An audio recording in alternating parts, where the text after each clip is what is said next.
But there are much more explosive and dangerous volcanoes, ones that spew out deadly gas and ash clouds. One such volcano ravaged half a nation and sent 19 to their graves.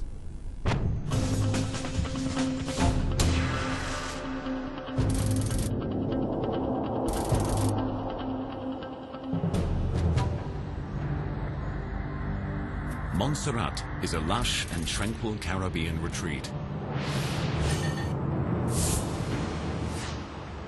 But in 1995, the SHHills Volcano, quiet for nearly 400 years, rumbles back to life. Over the next 2 years, multiple eruptions shoot ash thousands of feet into the air. The capital of Plymouth is evacuated twice. Each time, the residents return, hoping the volcano's rage is over. On June 25th, 1997, those hopes are buried.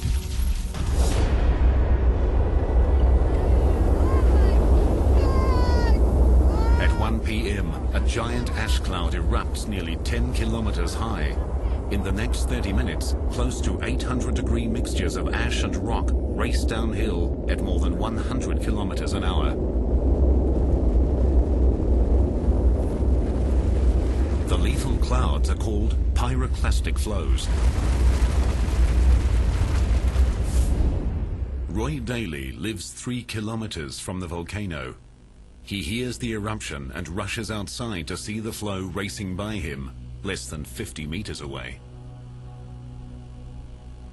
Started to feel some heat, and the darkness started to roll over the road. So I got in my car and I sped away like crazy. I drove on top the hill, away from the pyroclastic flow. The force of the thick mixture of gas, ash and rocks flattens everything in its path. Roy watches helplessly as entire villages are destroyed.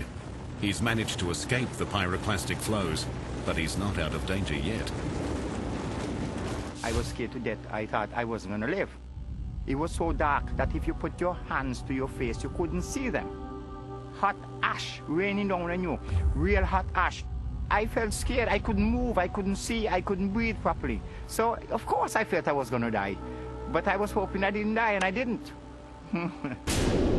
Roy is finally evacuated by helicopter, but not everyone is able to escape.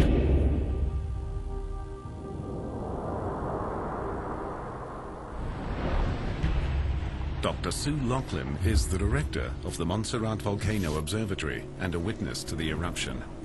The maximum speed of pyroclastic flows on that day could have been in excess of 150 miles per hour.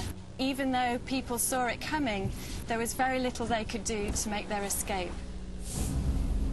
The nearly 8 million cubic meters of flow covers thousands of square kilometers of land, damages or demolishes more than 100 homes, and destroys the island's only airport.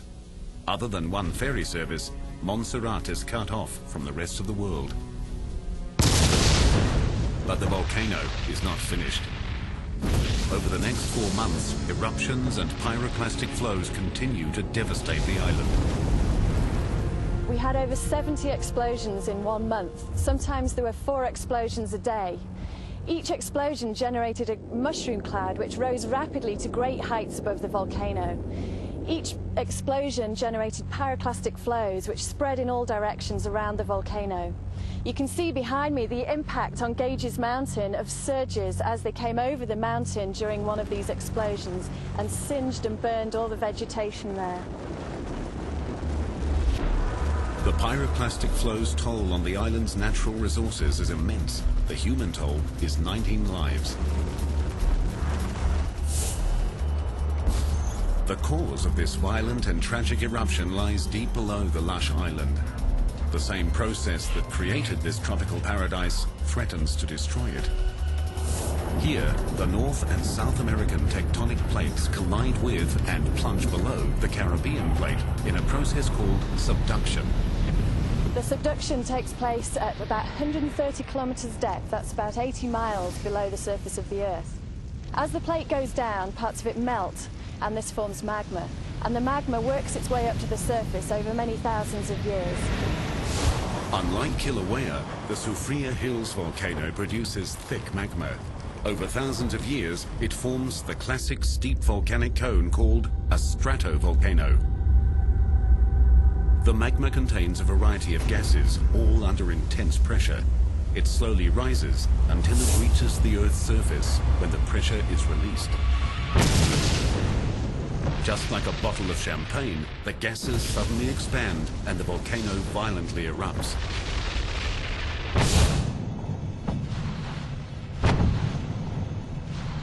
Thousands of kilometers away in Bari, Italy, scientists are studying SHHills' most lethal side effect.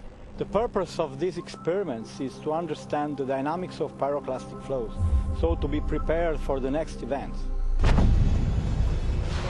Dr. Delino and his team load about 200 kilos of actual volcanic ash from Mount Vesuvius into a cylinder.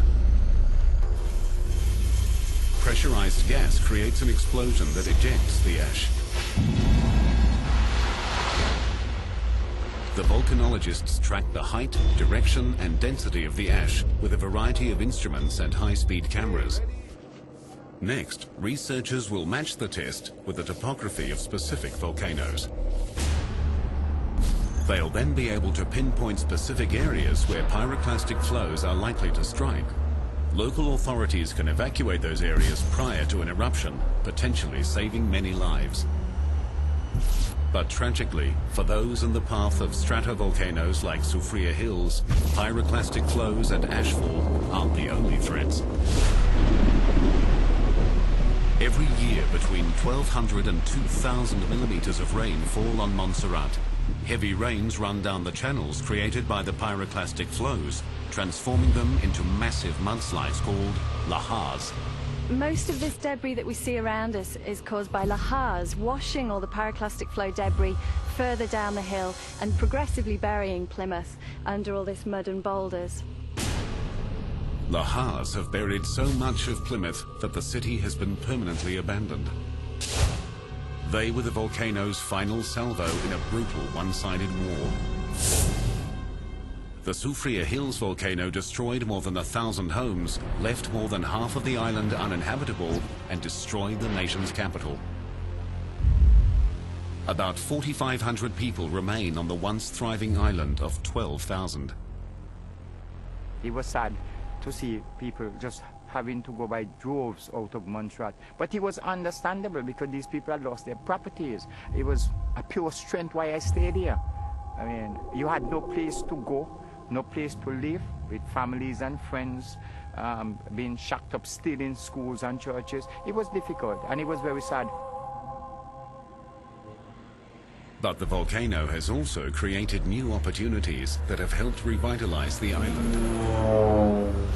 Volcano-related tourism is rising. Roy Daly owns and operates a tour bus business. People are anxious to see a live volcano. I don't think there's any place on the face of the earth that you could see a live volcano from approximately 1 mile from it bubbling and rolling and rocking, right? Though SHHills' multiple pyroclastic flows and lahars were lethal and destructive, its eruptions never exceeded a 3 on the volcanic explosivity